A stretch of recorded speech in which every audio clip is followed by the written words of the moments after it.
Picture this: a world where your favorite products are no longer just a click away, where global supply chains are crumbling and nations are turning inward. Sound far-fetched? Well, it's happening right now, and it's reshaping our economic landscape in ways we never imagined. Welcome to the Economy Unpacked daily YouTube channel. From Wall Street to your street, we share the world of money in a clear way. For decades, globalization was the golden ticket to economic growth. It promised lower prices, endless opportunities, and a world connected by trade. But today, that rosy picture is fading fast. We're re-entering a new era, the post-globalization world. And it's changing everything from how we shop to how nations interact. Let's start with the decline of globalization. Remember when a disruption in China could empty shelves in America overnight? The COVID-19 pandemic exposed just how fragile our interconnected system really is. Add to that the Russia-Ukraine war, which turned energy and food into political weapons. And suddenly, efficiency doesn't look so appealing anymore. But it's not just about unexpected crises. The US-China rivalry is redrawing the map of global trade. We're seeing tariffs, tech bans, and restrictions that are effectively splitting the world into competing camps. Trust, once the bedrock of international commerce, is crumbling. And let's not forget about the voices at home. Populist movements are gaining ground, with voters demanding protection for local jobs and industries. Those free trade agreements that once promised prosperity, they're now seen as threats to national security and economic stability. As globalization weakens, something else is taking its place. Localization. It's not just a trend. It's a movement. Governments are rolling out the red carpet for companies willing to bring manufacturing back home. It's made in USA or made in UK labels are UNT. It's just marketing gimmicks anymore. They re-symbols of national pride and economic security. Consumers are getting in on the act too. There's a growing appetite for locally grown food, locally made products, and businesses that create jobs in the community. It's not just about quality. It's about supporting your neighbors and strengthening your local economy. This shift is happening across industries. Take semiconductors, for instance. The US and Europe are pouring billions into building their own chip factories, reducing reliance on Asian powerhouses. In agriculture, countries are prioritizing food security after seeing how quickly global shortages can hit home, and in energy. The push for local renewable sources is as much about cutting carbon as it is about cutting dependence on foreign oil and gas.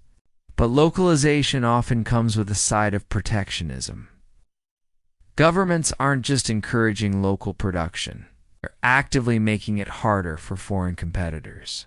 We're talking tariffs, subsidies, and import restrictions that tip the scales in favor of domestic industries.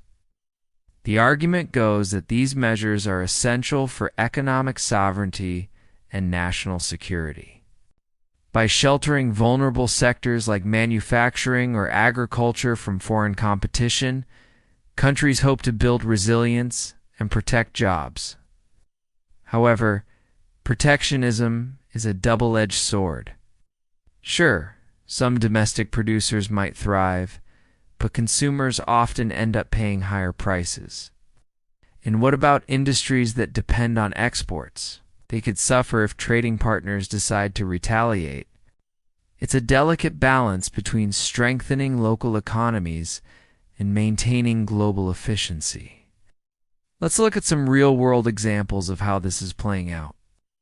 In the United States, the Inflation Reduction Act is pumping billions into domestic production of green tech, electric vehicles, and semiconductors. It's a clear attempt to reduce dependence on China while creating jobs at home.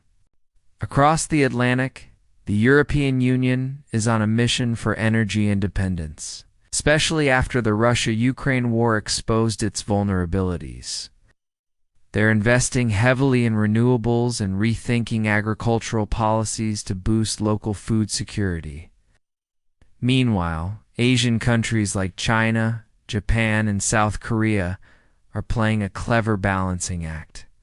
They're still deeply engaged in global trade, but are simultaneously building stronger domestic supply chains.